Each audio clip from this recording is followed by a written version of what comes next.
하나님 말씀 같이 보겠습니다. 미가서 6장 6절에서 8절 말씀. 하나님 말씀 미가서 6장 6절에서 8절 말씀. 우리 함께 화면을 보고 한 목소리로 같이 읽겠습니다. 시작. 내가 무엇을 가지고 여호와 앞에 나아가며 높으신 하나님께 경배할까? 내가 번제물로 일련된 송아지를 가지고 그 앞에 나아갈까? 여호와께서 천천의 순양이나 만만의 강물 같은 기름을 기뻐하실까? 내 허물을 위하여 내 맏아들을 내 영혼의 죄로 말미암아 내 몸의 열매를 드릴까? 사람아, 주께서 선한 것이 무엇임을 내게 보이셨나니 여호와께서 내게 구하시는 것은 오직 정의를 행하며 인자를 사랑하며 겸손하게 내 하나님과 함께 행하는 것이 아니냐. 아멘. 주님의 몸인 공동체의 관점에서 볼 때 이 몸인 공동체를 위협하는 두 주적, 경계하고 깨어서 늘 살펴야 되는 두 적이 있다고 보면, 가장 간단하게는 외부에서 오는 적, 또 하나는 내부에서 일어나는 적이라고 볼 수 있습니다. 개인적인 차원에서도 마찬가지죠. 온전한 믿음 생활을 하는 데 있어서 우리가 늘 깨어서 경계해야 할 두 적은 물론 외부에서 오는 위협, 미혹도 있지만 내부 안에서, 우리 안에서 일어나고 있는 갈등, 또 싸움, 이런 시름들이 있습니다.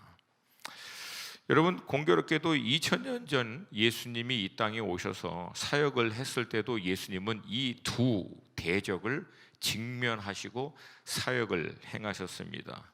외부의 적이라고 간단하게 정의하면 당시 힘과 권력을 가지고 하나님의 백성인 예루살렘을 핍박하고 있는 로마 정부라고 볼 수 있고, 물론 그 뒤에 있는 모든 시대적인 사조, 가치, 이 모든 것들을 포함해서 그렇게 볼 수 있고요.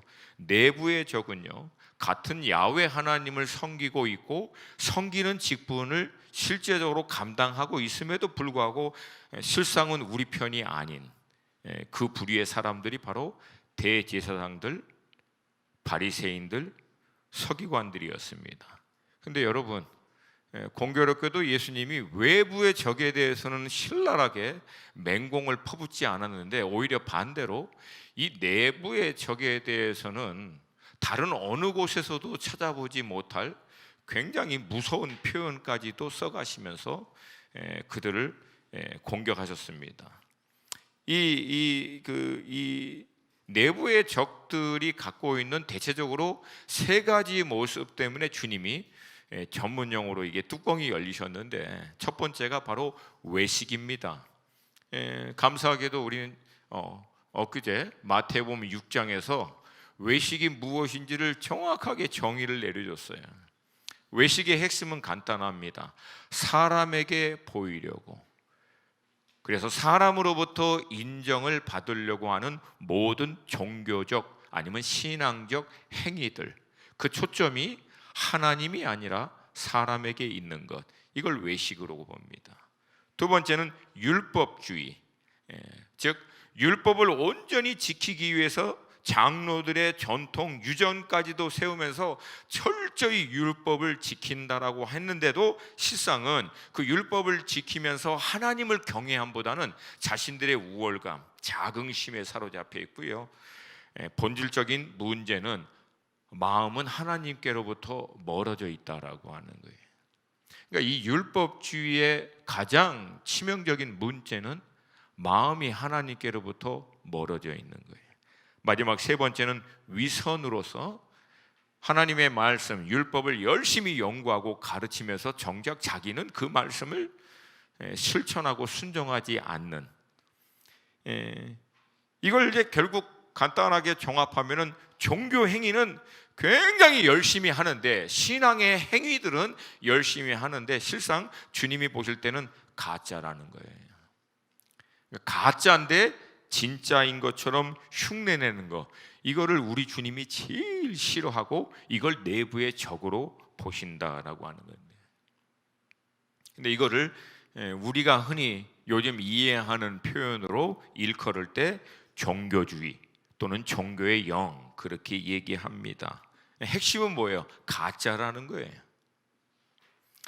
제가 사용하는 표현이 조금은 좀 이렇게 경박스러워서 여러분에게 용서를 구하지만 푸닥거리 하는 거예요. 다 신앙이라고 하는 이름으로 어마어마하게 이것저것 하는 것 같지만 실상은 마음이 하나님께로부터 떠나고 하나님을 위한 것이 아니라 사람들에게 보여주기 위해서 행하는 것, 이런저런 신앙의 결륜, 성경적 지식을 가지고 신앙생활 이렇게 하는 거야, 말씀은 이런 거야, 구구절절 읊어대지만 실상 자신의 삶 가운데서는 말씀이 살아 역사하는 경험이 없는 자들. 근데 여러분, 놀랍게도요, 예수님 때도 그렇고 지금도 그렇고 마지막 때가 가까우면 가까울수록 이런 현상은 두드러지게 나타날 것이다 라고 하는 거예요. 그러니까 마지막 때에 대해서 우리 성도님들이 조금 착각하고 있는 게 뭐냐면은요, 과학 문명이 발달되고 테크놀로지가 발달되고 AI 어마어마한 이런 것들이 나타나면 오히려 사람들이 종교적인 어떤 열심, 형식, 종교적인 어떤 그런 행위를 행하는 데 있어서 소홀해질 거라고 생각하는데 전혀 그렇지 않습니다. 오히려 더 화려하고 더 조직적으로 아주 더 크게 나타나게 됩니다. 근데 문제는 뭐예요? 그렇게 함에도 불구하고 실상 마음의 중심은 하나님께로부터 점점 더 멀어져서 사회적인 현상으로 나타나는 분명한 어떤 그 모습은 예수님이 지적한 거하고 똑같이 불법이 성하고 오히려 사랑은 식어가는 모습이 나타나게 된다라고 하는 거예요. 그러니까 왜냐하면 살아계신 하나님과의 실제적인 교통이 없다 보니까 결국 본질을 다 놓쳐버리고 외관상으로만 화려하게 크게 조직적으로 형식적으로 나타나는 일에만 급급되어 있는 거예요. 그러니까 여러분, 이게 예수님이 볼 때는 어떤 현상이냐면, 종교적으로는 신앙 행위적인 부분에서는 굉장히 그냥 어마어마하게 하는 것 같은데 실상 실질적인 삶의 현장에서는 불법이 일어나고 사랑이 식고 돌아보는 모습이 없는, 이게 주님이 싫어하는 모습의 클라이막스라는 거예요. 그래서 결국은 심판할 수밖에 없는 모습이다. 그러면 여러분, 이러한 것이 이제 앞으로 궁극적으로 이제 나타날 이때 우리 믿음의 식구들은, 성도님들은 어떻게 지혜롭게 이것을 대비할 수 있을까? 굉장히 간단합니다. 반대 정신이에요. 동의하시면 크게 아멘. 반대 정신 뭐예요? 사람에게 보여주고 인정받으려고 하는 모든 외식이 아니라 신앙의 핵심을 주님께 집중하는 거예요. 주님에게 집중하는 거예요. 주님은 어떻게 보실까? 주님은 어떻게 생각하시지? 주님은 어떻게 평가할 것인가? 아멘입니까? 근데 여러분, 그 주님은 우리가 외적으로 어떻게 행동하는 것보다도 더 먼저 뭘 보세요? 중심을 보는 거예요. 중심을. 두 번째는 단순히 율법적인 행위처럼 아니면 종교적인 신앙적인 어떤 외적인 행위, 신앙적 행위, 이것을 어떻게 해드리느냐 보다는 주님의 마음을 아는 일에 더 집중하는 거예요. 주님의 마음, 주님의 의중과 뜻을 살피고 나온 신앙적 행위는 주님께 영광이 됩니다. 근데 주님의 마음, 의중과 뜻을 스킵해버리고 하는 신앙적 열심은 주님은 온데간데 없고 자기의 의만 남습니다. 그래서 주님이 싫어하시는 거예요. 이것을 오늘 우리가 읽은 본문에서는 간단하게 하나님과 함께 행하는 것, 다른 말로 우리가 익히 알고 있는 하나님과 동행하는 삶이라고 표현합니다. 할렐루야. 할렐루야. 제가 최근에 뭐 늘 자주 꽂히긴 하지만 꽂히는 단어 하나 뭐라고요? 동행. 결국 이거라는 거예요. 주님과 날마다 함께하는 것. 그러니까 주님과 날마다 함께하기 위해서는 조건은 딱 하나예요. 주님 놓치면 안 된다는 거예요. 주님을 놓치지 않는 거예요. 아멘입니까? 오늘 이 미가서가 다른 게 아니라 우리 또 아가파오가 또 쓰는 그 묵상 말씀이에요. 지난 한 달 동안. 그러니까 저는 우리 끼니 묵상하고 또 아가파오 묵상하고 주야로 묵상하라고 했으니까 이렇게 왔다 갔다 하면서 그 가운데 하나님께서 좀 이걸 준비하는 가운데 우리 성도들에게도 다시 한번 이 말씀의 핵심은 본질 사수입니다. 할렐루야. 할렐루야. 이 말씀을 통해서 성령이 우리에게 주시는 음성을 들을 수 있게 되기를 주님의 이름으로 축복합니다. 오늘 본문인 미가서의 이제 시대적인 배경을 미가서 1장 1절은 남왕국 유다 요담과 아하스 왕 그리고 히스기야 왕 때라고 기록하고 있는데요. 히스기야 왕에 의해서 개혁이 일어나기 전 요담과 아하스 왕이 통치할 때가 남왕국 유다에 있어서 가장 어두웠던 때는 므낫세가 통치한 때였고요. 그 므낫세 다음으로 가장 어두웠던 시기가 바로 히스기야 개혁이 일어나기 바로 전인 두 왕 요담과 아하스 왕이 통치하던 때입니다. 근데 여러분 이렇게 영적으로 어두운 때니까 뭔가 사회적으로 뭐 종교적인 열심 막 그런 것들은 굉장히 뭐 없을 거라고 생각하는데 전혀 그렇지 않아요. 영적으로 굉장히 어두운데도 불구하고요, 실제적으로 종교적인 행위는 어마어마하게 진행되고 있었다라고 하는 거예요. 그래서 미가가 이 부분을 1장에서부터 순차적으로 얘기를 합니다. 1장 이스라엘의 우상 숭배와 종교 행위에 대한 현주소 그리고 그 결과가 어떻게 나타나는지를 기록하고 있고요. 2장에서는 그렇게 종교적으로 열심히 함에도 불구하고 삶의 실질적인 현장 가운데 일어나고 있는 모든 불법들, 모든 악한 것들을 다 기록하고 있습니다. 3장에 와서는 특별히 그 불법과 악행을 나라의 위정자들, 정치 위정자들과 지도자들과 종교 지도자들이 특별히 그 일을 더하고 있는 거예요. 그것을 신랄하게 지적하고 있고 4장과 5장에 와서는 결국 그로 말미암아 하나님이 심판할 수밖에 없는 것들을 예언하고 있는데 감사하게도 다른 모든 선지자서에서도 얘기하고 있는 대로 하나님이 심판하고 난 다음에는 그럼에도 불구하고 결국은 그들을 회복하는데 이 회복은 본질적인 회복을 얘기하는 거예요. 할렐루야. 할렐루야. 온전한 회복을 하실 것에 대해서 예언하십니다. 그리고 오늘 우리가 읽었던 본문 이 앞부분에 보면은 1장부터 5장은 마치 하나님께서 마치 그 검사와 같은 그런 어떤 뉘앙스로 피고인 죄를 지은 이스라엘을 향해서 하나하나 조목조목 변론하시는 그런 내용을 담고 있습니다. 그 시작이 이렇습니다. 너희는 여호와의 말씀을 들을지어다. 들어봐 그 얘기예요. 들어봐. 그리고 나서 주님이 마치 이제 검사 입장에서 피고인을 향해서 그들의 행위를 낱낱이 일컬은 것처럼 얘기하는데 핵심은 간단합니다. 도대체 내가 뭘 잘못해서 너희들이 이런 악행을 행하고 우상을 섬기게 됐느냐? 도대체 내가 너희들한테 한 것이라곤 애굽 종살이하고 있어서 고통 가운데 부르짖는 너희들 구원해주고 그런 너희들 멸망하려고 하는 수많은 이방 족속들, 특별히 모압 왕 발락과 발람으로부터 지켜주고 그 저주를 오히려 나는 축복으로 바꿔준 것을 기억해라. 그리고 시딤에서부터 길갈까지 내가 어떻게 너희들을 보호하고 결국은 이 약속의 땅까지 인도했는지를 너희들이 기억하면, 어떻게 너희들이 이 모든 것을 기억할 수 있으면 이런 악행을, 이런 우상 숭배를 행할 수 있느냐? 주님이 얘기하는 거예요. 뭐 아마 답답한 마음이겠죠. 근데 이 말씀을 다 듣고 나서 기가 막힌 것은요, 이스라엘 백성들이 그 주님의 얘기를 듣고 난 대답입니다. 그 고백이에요. 이게 읽어보면은요, 한마디로 얘기해서 이게 아다리가 전혀 안 맞는 거예요. 도대체 주님이 얘기하는 거하고 전혀 생뚱맞은 얘기를 합니다.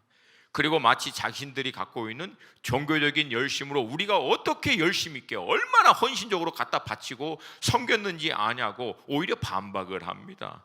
그게 오늘 우리가 읽었던 시작이에요.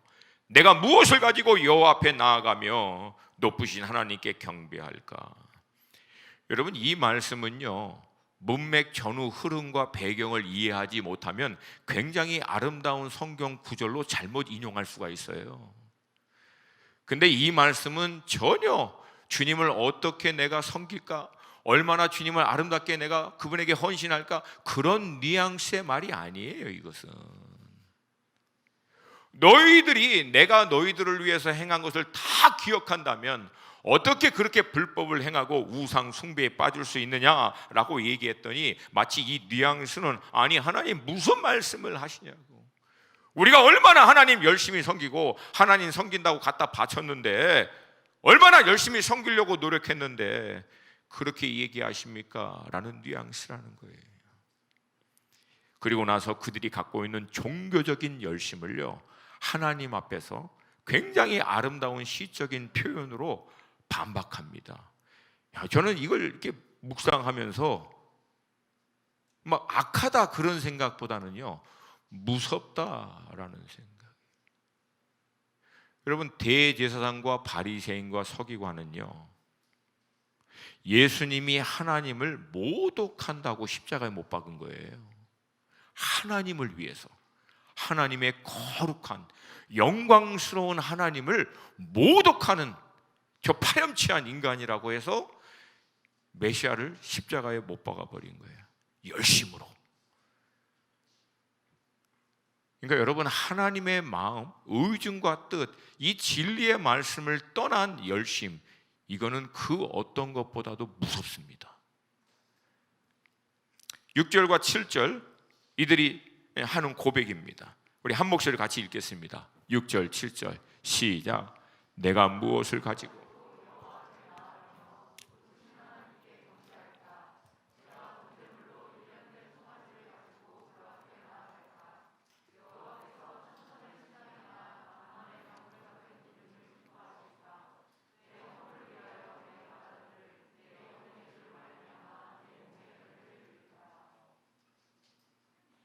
어떻게 너희들이 그렇게 우상 숭배를 하고 불법을 행할 수 있느냐 했더니 이 말은 뭐예요? 아니 하나님 무슨 말씀하시냐고, 우리가 얼마나 하나님 열심히 섬기고 갖다 바치고 지금도 그것 때문에 고민하고 어떻게든지 하나님 경배하려고 하는데 라는 식으로 자신들의 종교적인 열심을 그렇게 표현한 거예요.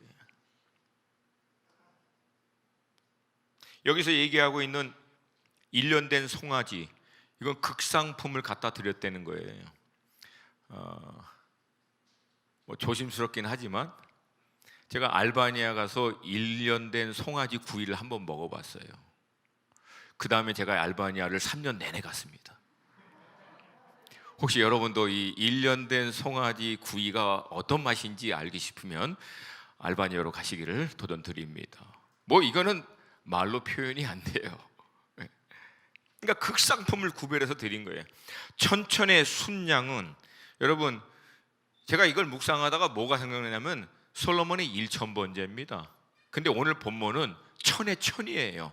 그러니까 솔로몬이 하나님께 드린 1000보다도 우리는 더 열심히 더 많은 것으로 하나님을 섬기려고 고민하고 그렇게 하고 있습니다 라고 얘기하고 있는 뉘앙스예요 지금. 근데 문제는 뭐예요? 솔로몬이 그렇게 하나님께 드리려고 했던 마음의 중심은 이들에게는 없었다는 거예요. 그 마음에서 나와야 되는데 마음은 없고 그 행위만을 오히려 강조하고 있는 거예요. 만만의 강물 같은 기름, 뭐 더 이상 측량할 수 없는 어마어마한 것을 하나님께 드린다라고 하는 거죠. 그대로 더 이제 뭐 무서울 정도로 그들이 표현하고 있는 열심의 클라이막스는 뭡니까? 자신들의 허물과 죄, 그것도 영혼의 죄. 그러니까 여러분 여기서 영혼의 죄라고 하는 표현을 잘 보세요.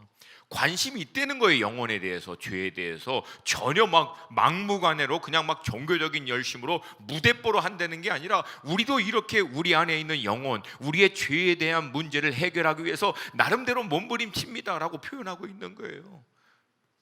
그러니까 제가 보면 볼수록 더 무섭더라고요, 이 본문의 말씀을. 그러면서 그 영혼의 죄를 해결하기 위해서는 내 맏아들을, 몸의 열매를 드릴 수 있습니다. 이것은 당시 이스라엘을 중심으로 주변에 있는 그 이교도들, 이방 신들을 섬기는 자들이 자신들이 믿는 신을 위해서 드릴 수 있는 최상의 것, 아주 뭐 굉장히 위급할 때나 뭐 더 이상 다른 옵션이 없다라고 할 때 자신들이 신에게 경외함을 표현할 수 있는, 희생함을 표현할 수 있는 최상의 것, 그건 자기 자식을 그냥 갖다 바쳐버리는데, 하나님, 우리는 그렇게도 할 수 있습니다. 하나님, 그렇게 우리가 하나님 섬길 수 있습니다 라고 표현하는 거예요. 여러분, 이게 왜 무섭냐면, 마음은 하나님께로부터 멀어졌는데 정작 하나님의 마음은 놓쳤는데도 불구하고 헌신은 외적으로 이렇게 나타날 수 있다 없다? 있다 없다? 그게 무서운 거예요. 그게 무섭다. 그래서 여러분, 그런 모습을 뭐 조심스럽지만 종종 보게 되는 거예요. 굉장히 섬뜩한 거예요. 섬뜩한. 주님께서 이런 종교주의의 맹점을 이사야가 선포한 말씀을 인용하여 다음과 같이 그냥 짧게 이렇게 얘기하십니다. 마태복음 7장과 8절 말씀 함께 읽습니다. 시작. 외식하는 자들아, 이사야가 너희에 관하여 잘 예언하였도다. 일러스되 이 백성이 입술로는 나를 공경하되 마음은 내게서. 이런저런 종교적인 열심, 이런저런 종교적인 표현은 다 하는데 정작 하나님의 마음을 놓쳐버린 겁니다. 반대 정신은 다른 건 다 놓쳐도 뭐는 놓치지 말라고? 하나님의 마음은 놓치지 말라고. 신앙의 본질이 분명합니까? 아니 왜 이렇게 아멘들이 짜고 아까 겁나게 세게 하시더니 다시 한번, 신앙의 본질이 분명합니까? 마음 놓치는 순간 전부 다 뭐가 된다고요? 영적인 푸닥거리 된다는 거예요. 하나님의 마음 놓치면 다 푸닥거리처럼 돼버린다는 거예요. 여러분, 조심스럽지만 내가 정말 온전한 신앙생활을 하고 있는 자가 맞는지, 아니면 신앙 그냥 행위 흉내만 내고 있는 자인지 점검 굉장히 간단합니다. 나는 신앙생활을 하면서 주님을 믿고 따라가면서 늘 주님의 마음, 주님의 의중, 주님의 뜻에 관심이 있는가? 그걸 고민하고 있는가? 그것 때문에 몸부림치고 있는가? 그것 때문에 아파하고 있는가? 신앙생활하고 있는 게 맞아요. 근데 나는 신앙생활을 하면서도 정작 주님의 마음과 의중, 그것 때문에 고민하고 아파하기보다는 다른 곳에 빼어 있게 했다면, 내가 어떻게 보여지지? 사람들이 나를 어떻게 평가하지? 만약에 거기에 더 마음과 생각이 빼어 있겠다면, 여러분, 이건 굉장히 조심스러운 표현이라는 거예요.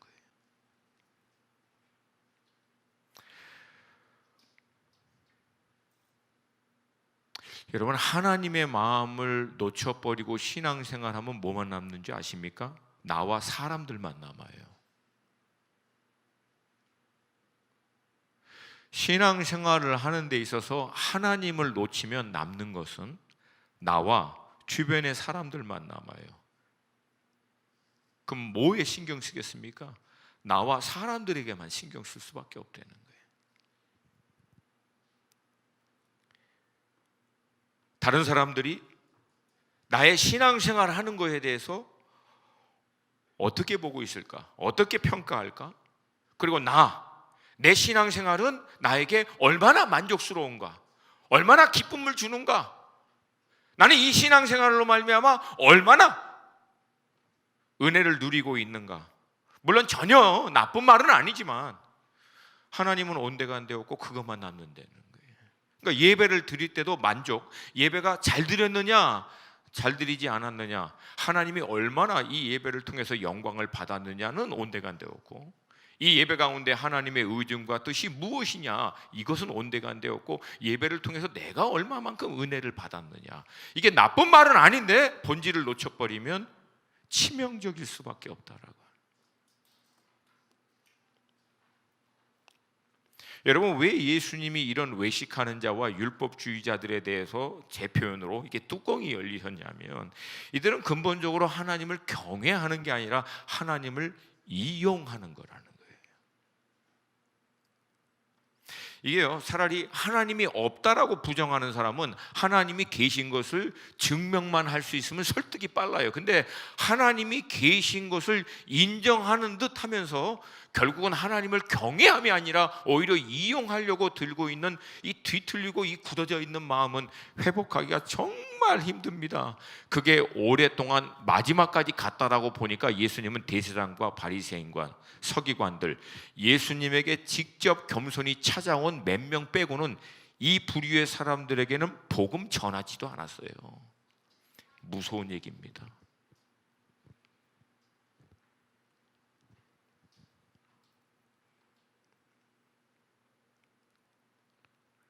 이들의 근본적인 문제는 어떤 자신의 신앙적인 부분에서 이렇게 지적을 하면은 다 해드렸는데, 이렇게 열심히 했는데 뭐가 문제냐, 이게 아무리 설명을 해도 이해를 못하는 게 아니라, 죄송해요, 이해를 하려고 하진 않는 거예요. 여러분, 이게 저도 가끔가다 이게 싸울 때 나오는 건데, 이해가 안 돼, 사실은 돼, 근데 하기 싫은 거야. 그렇죠? 여러분, 가까운 분하고 싸울 때 특별히 그런 일들이 많이 일어나죠. 하나도 이해가 안 돼. 안 되긴 잘 돼. 근데 속으로는 되는데 싫어. 그렇게 얘기하기가. 왜? 그러면 지는 거니까. 영적인 영역에서도 결국은 근본적인 문제가 뭐냐, 자기 부인이 안 된다는 거예요. 신앙의 결국은 시작도 자기 부인이고 완성도 자기 부인. 그래서 그 클라이막스는 뭡니까? 나는 온데간데 없고 구속한 주만 보이도다.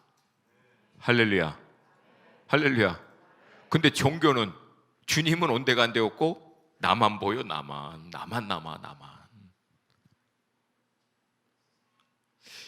그러니까 자기 부인이 되지 않은 채 어설픈 종교적인 열심으로 으쌰으쌰 해버리면은요, 늘 관심사가 사람들이 나에 대해서 뭐라고 얘기하고 어떻게 내 신앙생활을 평가하고 있는지, 또 잘 되고 있으면은 상대적인 어떤 우월감, 자기는 제대로 하고 있다라고 하는, 이것도 또 어떻게 보면은 막 담대함이라고 표현을 해요.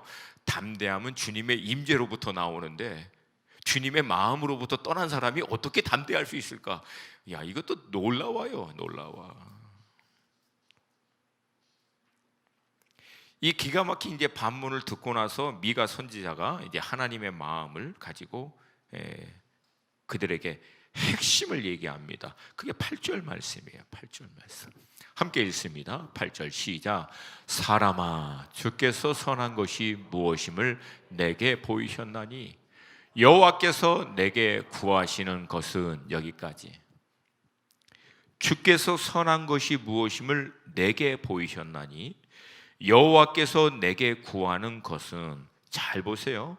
앞에는 내가 무엇을 가지고 내가 번제물로 나 중심적인 종교적인 열심을 내고 있는 그들을 향해서 주님이 미가를 통하여 다음과 같이 얘기합니다. 이게 너무나 당연한 건데 간구하기가 너무 쉬운 본질이에요. 그게 뭡니까? 신앙의 기준은 네가 아니라는 거예요. 주님이시지. 두 번째, 네가 원하는 것을 하나님께 해드리는 게 본질이 아니라는 거예요. 주님이 무엇을 원하시는지를 알고 반응하는 게 신앙이지. 이게 메시지가 좀 무거운가요? 얼굴이 점점 어두워져. 저도 마음이, 끝에는 소망이에요. 과정은 늘 어려워요. 근데 끝에는 소망. 할렐루야.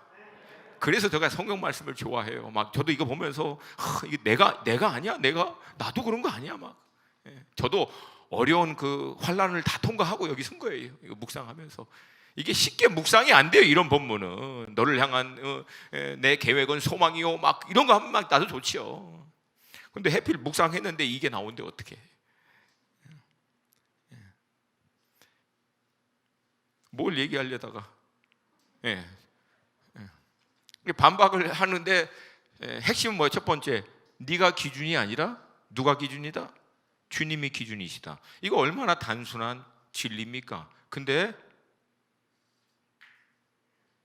우리가 깊고 심오한 것을 놓쳐서 신앙생활 못하지 않아요. 제가 늘 말씀드리지만 단순해서 깜빡해버리는 거예요. 주님이 우리의 신앙의 기준이다. 누가 몰라요. 근데 내가 신앙생활 하면서 고민하고 던지는 질문, 아파하고 힘들어하고 있는 대다수의 내용을 보세요. 누가 중심인지. 내가 은혜 받지 못한 거, 내가 안 되는 거, 내가 만족하지 못하는 거, 내 마음대로 안 되는 거, 온통 나라고 나. 이거를 주님께로부터, 이게 나로부터 주님으로 옮기는 게 신앙인데 우리의 신앙의 모든 평가는 나야. 여전히 나야. 다 은혜 받아도 내가 은혜 안 받으면 이건, 이 예배는 망친 거야. 이건 뭔가 성령님이 역사 안 한 거야. 무섭죠? 그런.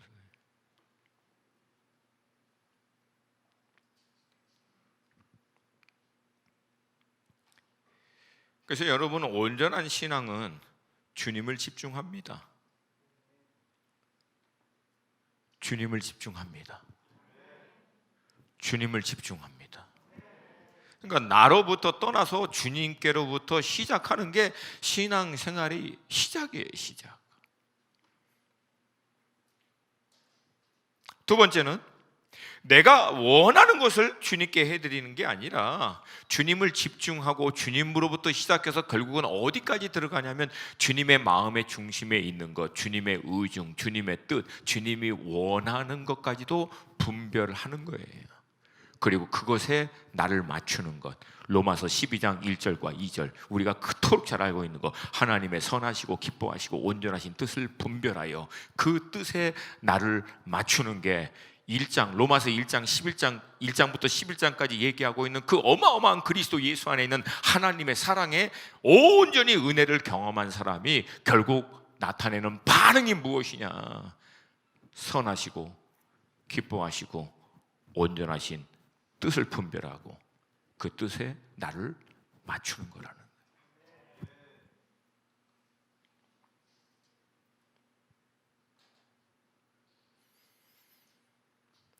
근데 여러분, 재밌게도 주님이 기준이 되시고요, 주님의 뜻에 맞추려고 하면 전제 조건은 딱 하나입니다. 주님 절대 놓치지 않는 거예요.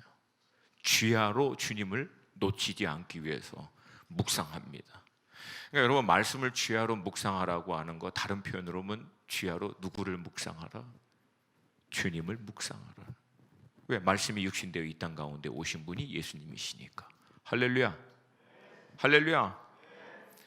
예수님도 이 부분을 이 땅에 오셔서 보여주시고, 그렇게 되기까지 예수님 당신도 얼마나 씨름하고 싸워야 됐는지를 사실 마지막까지 보여주셨어요. 요한복음 6장 38절 함께 읽습니다. 시작. 내가 하늘에서 내려온 것은 내 뜻을 행하려 함이 아니요 나를 보내신 이의 뜻을 행하려 함이니라. 그러니까 나를 보내신 아버지 뜻에 주님의 삶을 맞추기 위해서 주님은 얼마나 부단히 노력했는지 몰라요. 그렇게 하기 위해서 주님이 했던 것이 뭐예요? 기도였습니다. 기도였어요. 이제 뒷부분에 가서 이걸 얘기할 텐데 여러분, 먼저 얘기하면 간단합니다. 기도 안 하시면 주님 중심적인 온전한 신앙으로 들어가는 거 불가능할 수 있어요. 절대 그렇게 안 돼요. 끊임없이 기도의 자리에 나아가서 내가 부인되어져야만, 주님을 그렇게 집중해야만 주님의 의중을 그 자리에서 발견하는 거예요. 물론 말씀도 마찬가지입니다. 말씀도 내 생각, 내 계획, 내가 원하는 것을 이 말씀에 나를 맞추는 과정이에요. 할렐루야. 마태복음 26장 39절 함께 읽습니다. 시작. 조금 나아가서 얼굴을 땅에 대시고 엎드려 기도하여 이르시되 내 아버지여, 만일 할만하시거든 이 잔을 내게서 지나가게 하옵소서. 그러나 나의 원대로 마시옵고.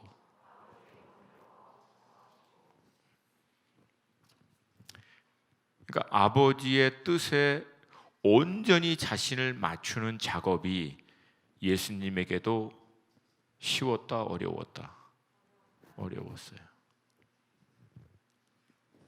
쉽지 않습니다. 저도 지금 그거 하고 있어요. 아직도 계속 저를 주님께 맞추는 작업. 이제 그게 이제 잘 안 될 때는 그냥 제가 툭하면 그냥 이렇게 불평해. 왜 나만? 왜 나만? 또 뭐야? 나. 왜 나만? 나만. 근데 나가 죽으면 이제 그때 이제 수습이 되면 주님의 뜻대로 되기를 원하나이다. 근데 시작은 이제 왜 나만? 내가 무슨 죄가 많아서? 내가 뭘 그렇게 잘못해서? 뭐 이렇게 시작했다가 마지막에는 이제 정신 차리고 주님의 뜻대로 되기를 원하나이다. 이게 말처럼 쉽지 않다는 거예요. 근데 중요한 것은 뭐예요? 쉽지 않지만 하고 있느냐는 거예요. 그렇게 하기 위해서 몸부림치고 있느냐, 어떻게든지 싸우고 있느냐. 왜 나만? 하나님, 이런 가정에서 이런 남편 만나서 나만 왜 이거 안 풀리고, 나만 왜 이거 안 되고. 하산하시려면 빨리 그 나를 포기하시기를 도전드립니다. 그리고 주님의 뜻이 이루어지기를 원하나이다. 할렐루야. 할렐루야. 여러분, 우린 다 이해 못해요. 오늘 이 말씀, 그 마태복음 오늘 끼니 본문 말씀을 딱 읽으면서 제가 내린 결론이 있어요. 어떤 지체의 신앙을 함부로 판단하거나 이렇다 저렇다 얘기하는 것이 굉장히 조심스럽다는 거예요. 왜? 결론을 우리는 몰라요. 할렐루야. 할렐루야. 여러분, 정말 결국은 주님의 그 마음으로 들어가시면 주님은 1000년 걸릴 거 하루 만에 끝내버리십니다. 그게 짧은 순간인데 그게 잘 안 돼. 그게 딱 클릭만 되면 그냥 확 되는 건데. 할렐루야. 돌파가 될지어다. 돌파가 될지어다. 아멘입니까? 그러니까 외식도, 율법, 행위, 종교 행위, 이 모든 종교의 영 열심히 하지만 결국 뭐예요? 하나님 놓쳐버리는 거예요. 그러니 당연히 하나님의 마음을 놓쳐버리는 거죠. 이어서 이제 미가는 그러면 정말 하나님께서 우리에게 원하시는 것, 이게 무엇인지를 3가지로 말씀해 주고 있는데요. 놀랍게도요, 앞에는 종교적인 어떤 행위에 대한 것들에 대해서 우리가 이렇게 하나님 해드리겠습니다, 저렇게 해드리겠습니다 라고 했는데, 주님은요 종교적 행위가 아니라 그것이 제대로 되면 자동적으로 나타나야 될 삶의 열매에 대해서 얘기합니다. 그러니까 이건 예수님이 가르쳐줬던 영적 원리하고 똑같아요. 네가 뭐 얼마나 종교적으로 열심으로 갖다 바치고 뭐 예배하고 헌물하고 뭐 헌신하고 봉사하고 하는 거 오케이, 그거는 몰라. 근데 그 결과로 나타나는 실제적인 삶의 열매로 증명하라는 거예요. 조심스럽지만 여러분에게 그렇다고 해서 막 예배 막 그렇게 하지 말라는 건 아니에요. 이게 잘못 이해하면 꼭 그렇게 될 수 있는데, 열심히 하세요. 뭐 저도 얼마나 합니까? 이렇게 합니까? 우리 국사모도 하고 우리 해요 이렇게. 이게 자체가 잘못됐다는 게 아니라 그걸로 증명은 안 된다는 거예요. 그러니까 그 모든 종교적인 신앙적인 행위가 정말 하나님의 마음에 합한 것, 맞는 것이 되면은 결국 그것에 대한 증명은 삶에 나타나는 열매로 나타난다는 거예요. 그 첫 번째가 뭡니까? 정의를 행하며, to do justice. 그러니까 여러분, 정의를 행하려면 정의의 정의를 알아야 돼요. The definition of justice. 정의가 성경에서는 뭐라고 정의라고 얘기하는지를 알아야 돼. 그래야 정의를 행하죠. 맞습니까? 그러면 안다고 다 할 수 있어요? 할 수 있는 능력과 힘이 또 있어야 돼요. 맞습니까? 자, 그러면 이게 해결되려면요, 간단합니다. 정의는 하나님의 의를 경험하는 사람들이 하나님의 의에 감사해서 하나님께 감사를 표현할 때 사회적 정의, 삶의 정의가 이루어집니다. 할렐루야. 할렐루야. 그러니까 하나님의 온전한 의, 하나님의 그 은혜의 의, 이것을 깊게 경험해야만 정의를 하든 안 하든 이게 가능해진다라고 하는 거예요. 그래서 정의를 정말 행하려고 하는 자, 이 사람들은요, 하나님의 의에 집중합니다. 그 하나님의 의를 먼저 경험해야만 가능합니다. 제가 오래전에 이미 얘기했을 거예요. 그 하버드 대학에 굉장히 유명했던 그 교수 중에 마이클 샌들이라고 하는 교수가 있는데, What is justice? 정의란 무엇인가라고 하는 강의가 어마어마한 그 센세이션, 선풍을 일으켜가지고 이게 나중에 이제 책까지 나왔는데 뉴욕 타임즈에 이제 베스트셀러가 돼서 이게 하도 막 날린 거예요. 그래서 정말 성경 읽기도 바쁜데 제가 할 수 없이 하도 날려가지고 읽었어요. 굉장히 두꺼워요. 뭘 그렇게 말을 많이 했는지. 근데 제가 거의 끝부분 읽어가면서 나중에는 화가 나는 거예요. 그래서 정의가 뭔데? 그래서 정의가 뭐야? 좀 정의가 뭐야? 근데 나중에 결론은 뭐라고 하냐면, 그래서 우리가 정의 내리기 위해서는 다각적인 사람의, 다양한 사람들의 관점, 그들의 의견, 그리고 그들의 입장에서 모든 것들을 함께 수렴해서 함께 우리가 이 정의를 이루어 가야 한다. 뭐 대충 그렇게 써놨어요. 결론이 뭐냐? 지도 몰라. 정의가 뭔지 모르니까 다양한 부류의 사람들의 다양한 관점, 그들의 입장에서 이 모든 것들을, 근데 지금 수천 년이 지난 인간의 어떤 그 역사를 통해서 정의가 무엇인지 명확하게 철학자, 사상가, 이론가 어느 누구도 얘기를 못해. 왜? 얼마 전에, 몇 년 전에 마이클 샌들이라고 하는 유명한 교수도 결국은 그렇게 해야 정의를 내릴 수 있다. 그게 What is Justice의 결론이에요. 그러니까 결론이 났다는 거예요, 안 났다는 거예요? 안 난 거예요, 안 난 거.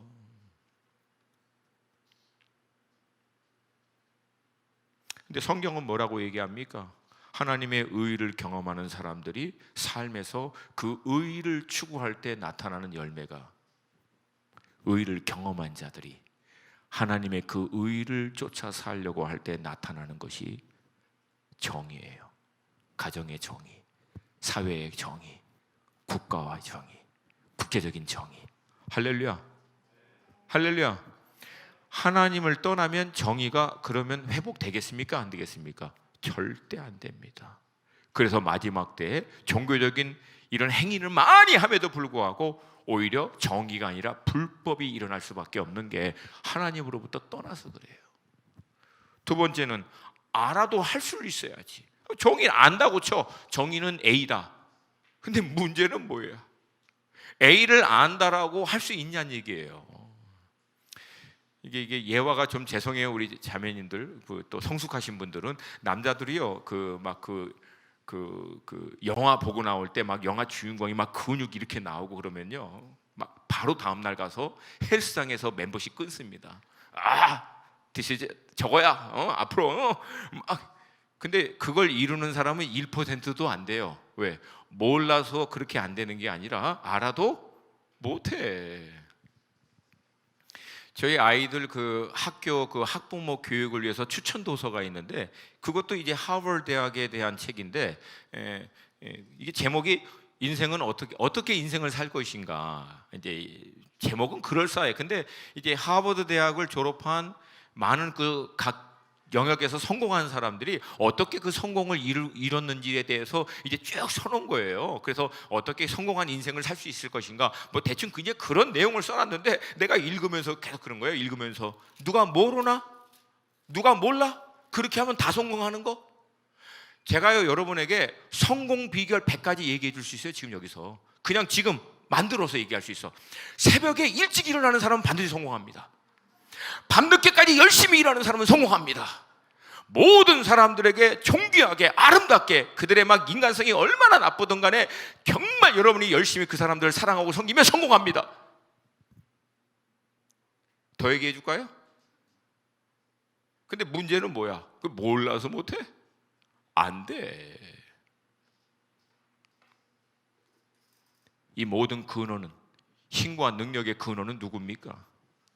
하나님이시잖아요. 공급받아야만 할 수 있잖아요. 마음을 받아야만 할 수 있잖아요.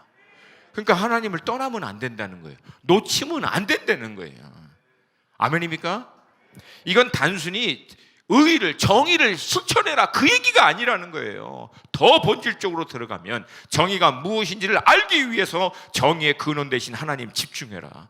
정의를 몰라서 행하는 게 아니라 할 수 있는 능력과 힘이 부족하기 때문에 그 근원이 되신 하나님께 이것을 공급받아야만 가능하다. 두 번째, 인자를 사랑하며, to love kindness. 여기서 얘기하는 인자가 우리가 잘 알고 있는 이 히브리 단어 헤세드예요. 헤세드.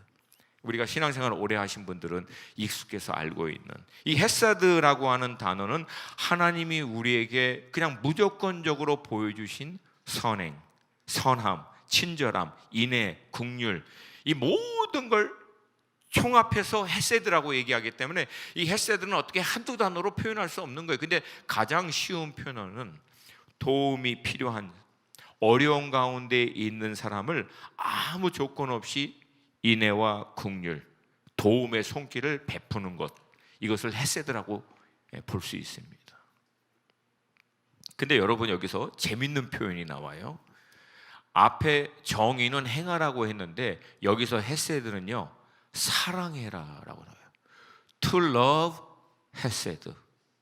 정의를 행하고 헤세드는 사랑해라. 사랑하라 그러면 우리한테 떠오르는 게 고린도전서 13장이에요. 거기 13장을 읽어보시면 알죠? 사랑은 시작하면 굉장히 이제 그 다음부터 나오는 전개되는 내용은 매우 전투적입니다. 치열하고 살벌합니다. 어떻게 보면은 이게 감당이 안 되는 거죠. 그러니까 헤세드, 인애를 베푸는 것을 사랑하라라고 하는 얘기는 그렇게 하기 위해서 치열하고 고통스럽고 대가 지불이 하는 한이 있더라도 그것을 멈추지 말라는 거예요. 근데 누가 그걸 할 수 있어요? 그거 어떻게 해? 그걸 헤세드를 먼저 맛본 사람이, 날마다 주님의 헤세드를 경험한 사람이, 주님과의 인격적인 영적인 교통을 통해서 헤세드가 뭔지를 이론이 아니라 온 몸으로 삶으로 경험한 사람들이 할 수 있는 거예요. 할렐루야. 또 하나, 사랑하라, 저의 표현으로 보면은 즐기라는 거예요. 헤세드 하는 것을 즐기라는 거예요. 그거 하고 싶어서 어쩔 수 없을 정도로 즐겁게 그 일을 행하라. 할렐루야. 할렐루야. 뒷부분에 나와요. 어떻게 할 수 있는지. 지금 얘기해 드릴까요? 따라서 합시다. 예수한테 미치면 할 수 있다. 간단해요. 간단해. 저는 올해 여러분의 기도의 제목이 예수한테 미치게 해 주시옵소서. 미쳐도 제대로 미치게 해 주시옵소서.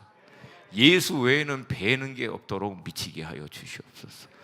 아니, 예수를 주야로, 말씀이 육신되어 오신 이 말씀을 주야로 묵상하면, 세상에 주야로 묵상을 해서 10년, 20년이면 미칠 수 있어야지. 미칠 수 있어야지. 아멘이 적막해요. 적막해요. 할렐루야. 그리고 마지막으로 겸손하게 내 하나님과 함께 행하는 것이 아니냐. 근데 히브리 원문을 보면은요, 두 부분으로 나뉘었어요. 겸손하고 그리고 하나님과 함께 행하는 거. 이렇게 중간에 접속사가 나옵니다. 이게 뭐예요? 앞에 게 돼야 뒤에 게 된다는 거예요. 겸손해야만 하나님과 함께 행하는 게 가능하다, 그 뜻이에요. 반대로 교만한 사람은 하나님과 함께 행할 수 있을까요? 하나님과 동행할 수 있습니까? 절대 안 되죠. 교만의 특징이 뭐야? 하나님이 안 필요해. 그러면 겸손은 절대적으로 하나님이 필요해. 어렵습니까? 어렵습니까? 내가 교만한지, 내가 겸손한 사람인지 얼마나 간단해. 하나님! 난 하나님 없으면 안 돼요. 하나님 없으면 난 끝납니다. 하나님 도와주세요. 나 붙들어 주세요. 인도해 주세요. 말씀해 주세요. 은혜 주세요. 역사해 주세요. 하나님 한 순간이라도 나는 오면 나는 끝납니다. 나는 끝납니다. 나도 나를 알고 하나님도 나를 알지 않습니까? 내가 얼마나 연약하고 얼마나 악하고 얼마나 정신 안 차리면 온갖 잡다한 거, 세상적인 거, 연약한 것에 휘둘릴 수밖에 없는 연약한 거를 하나님 아시잖아요. 하나님 끝까지 붙드는 거예요.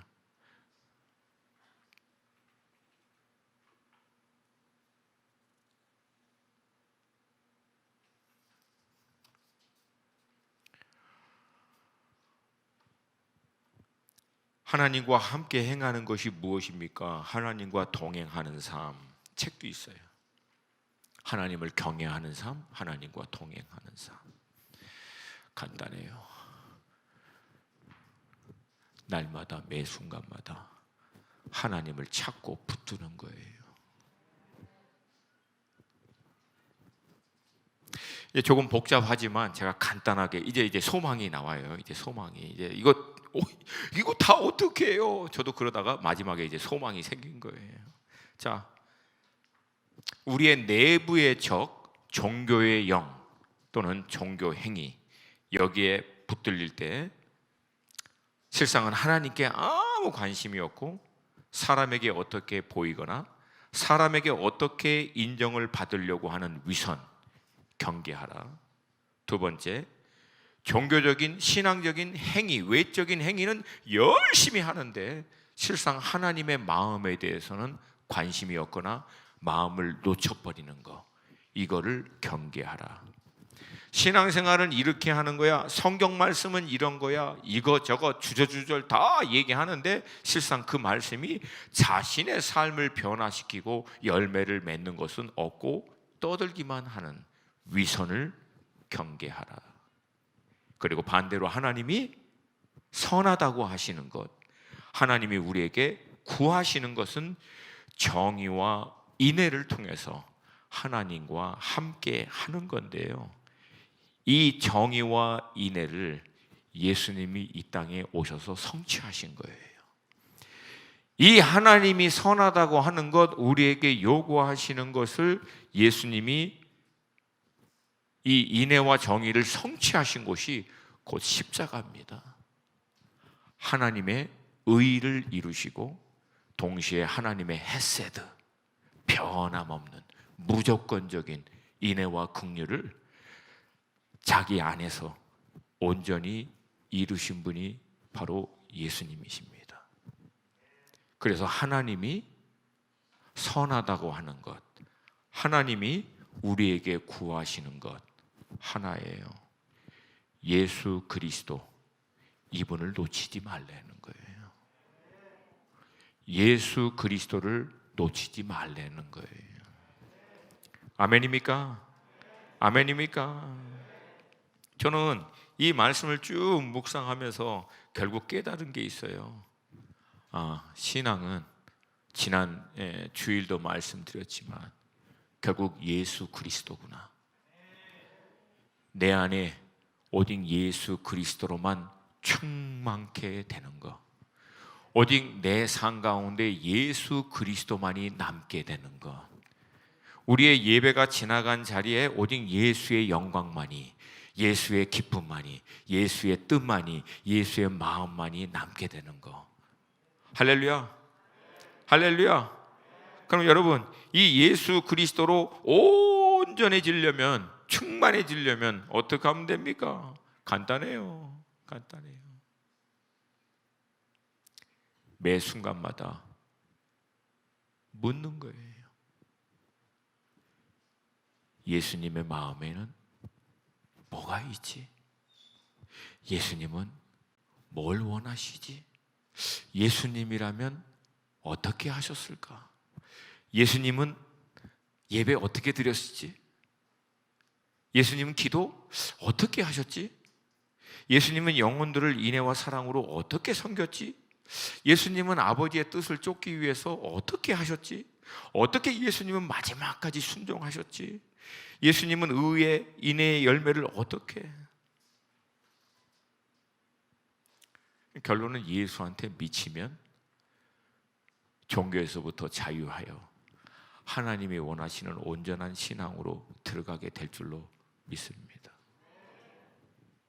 너무 이제 쉽죠. 약간 허탈해져. 뭔가 깊고 심오한 것이 아니라. 그거를 9절에서는 이렇게 얘기합니다. 지혜는 주의 이름을 경외함이니라. 지혜는 주님을 경외하다. 다른 말로 하면 인정하는 거예요. 매 순간마다. 매 순간마다 인정하고 찾는 거예요. 그럼 여러분 간단합니다. 매 순간마다 예수님은 어떻게, 예수님은 어떻게 하셨을까? 예수님이라면 어떻게 했을까? 하면은 온통 예수로만 충만하게 될 줄로 믿습니다. 그러면 끝나지.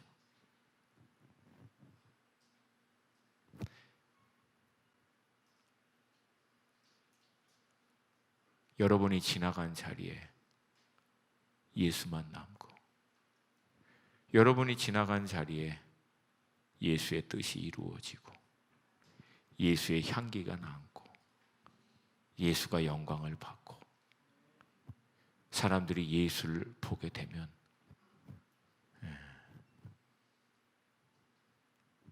성공한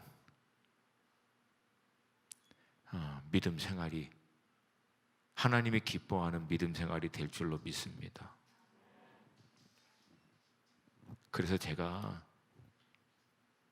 그 말씀 드리는 거예요. 남들이 지금 나의 실제적인 삶의 모습에서 뭐 이것도 안 되고 저것도 안 되고 이거 저거 뭐 다 해더라도, 그런데도 여전히 예수를 볼 수 있다면, 그리고 그렇게 지나간 그분의 삶에 대해서 사람들이 예수를 기억할 수 있다면, 사랑하는 수원 하나 식구 여러분, 당신은 성공한 겁니다. 그걸로 충분해요.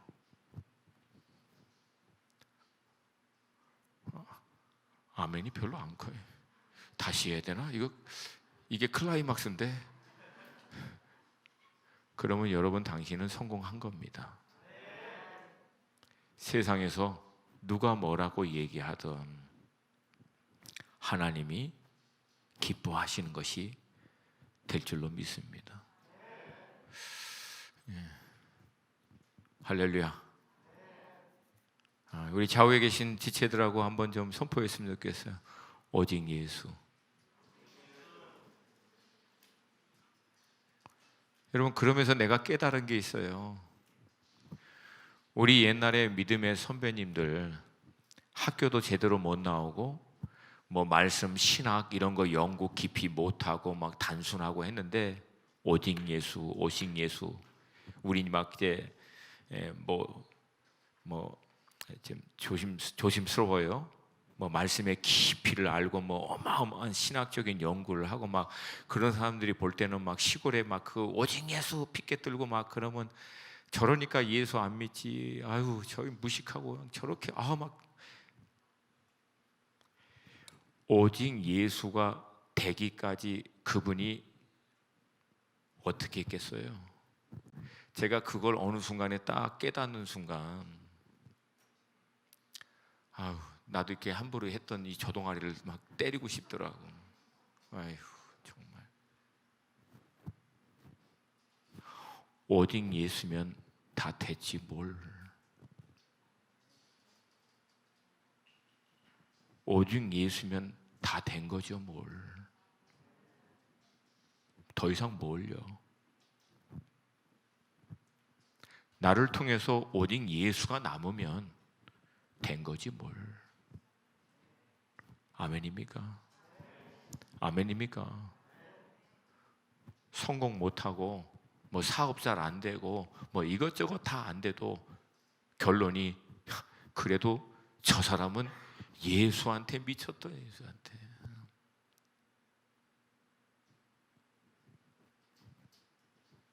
그러면서 뭐 하다 왔냐? 오직 예수 하다 왔어요.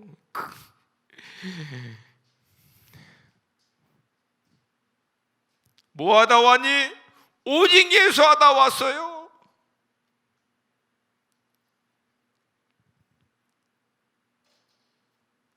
천국은 누가 갑니까? 예수한테 미친 사람들이 가는 거지.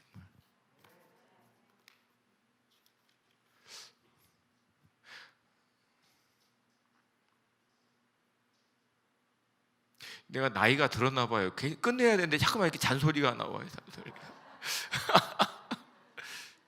그냥 끝냅시다.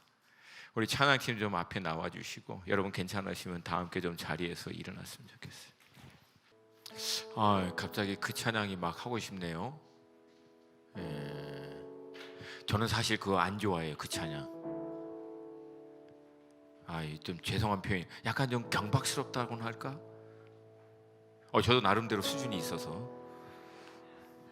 근데 지금 계속 머리에서 이 마치 그 메아리 치듯이 막 제 머리를 계속 칩니다.